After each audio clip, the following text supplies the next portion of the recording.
തെരഞ്ഞെടുപ്പ് ലക്ഷ്യമിട്ട് സർക്കാർ അനുവദിച്ച ആനുകൂല്യങ്ങൾ ഓർമ്മിപ്പിച്ച് മുഖ്യമന്ത്രി സർക്കാർ ജീവനക്കാർക്ക് അയച്ച സന്ദേശത്തിൽ സംസ്ഥാന സർക്കാരിനെതിരെ ഹൈക്കോടതിയുടെ രൂക്ഷ വിമർശനം.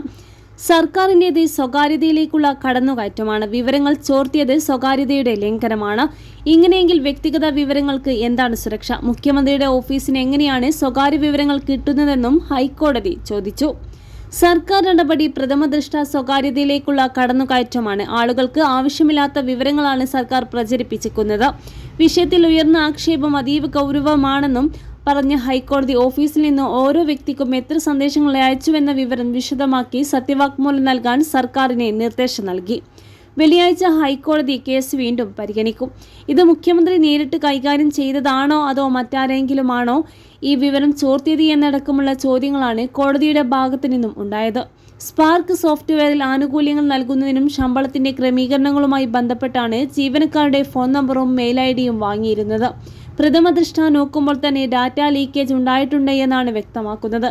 വ്യക്തിഗത സ്വകാര്യ വിവരങ്ങൾ ഉപയോഗിച്ചതിൽ വ്യക്തമായ വിശദീകരണം നൽകാനാണ് കോടതി നിർദ്ദേശിച്ചിട്ടുള്ളത്. ജസ്റ്റിസ് ബെച്ചു ക്യൂരിൻ തോമസിന്റെ ബെഞ്ചാണ് ഹർജി പരിഗണിച്ചത്. മുഖ്യമന്ത്രിയുടെ ഓഫീസ് കൈകാര്യം ചെയ്യുന്ന വാട്സപ്പ് നമ്പറിൽ നിന്നാണ്, ബിസിനസ് അക്കൗണ്ടിൽ നിന്നാണ് മെസ്സേജുകൾ വരുന്നത്.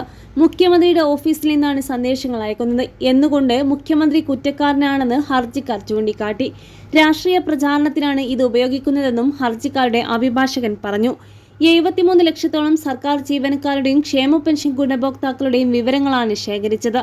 ഈ വിവരങ്ങൾ ഉപയോഗിച്ചാണ് മുഖ്യമന്ത്രിയുടെ ഓഫീസ് മുഖ്യമന്ത്രിയുടെ പേര് പരാമർശിച്ചുകൊണ്ട് സർക്കാരിന്റെ വികസന നേട്ടങ്ങൾ സന്ദേശങ്ങളായി അയച്ചത്. 2024 നിയമസഭയിൽ സമർപ്പിച്ച കണക്ക് പ്രകാരം കേരളത്തിൽ 5,45,423 സ്ഥിരം സംസ്ഥാന സർക്കാർ ജീവനക്കാരും ക്ഷേമ പെൻഷൻ വാങ്ങുന്ന 62 ലക്ഷം പേരുമുണ്ട്. പിണറായി സർക്കാർ സംരംഭക വർഷം പദ്ധതിയിലൂടെ 4,06,172 സംരംഭങ്ങൾ തുടങ്ങിയതായാണ് അവകാശവാദം. ഏപ്രിൽ മെയ് മാസങ്ങളിൽ നടക്കാനിരിക്കുന്ന നിയമസഭാ തെരഞ്ഞെടുപ്പിന് മുന്നോടിയായുള്ള സുപ്രധാന സമയത്താണ് ഈ സംഭവം അരങ്ങേറിയത്.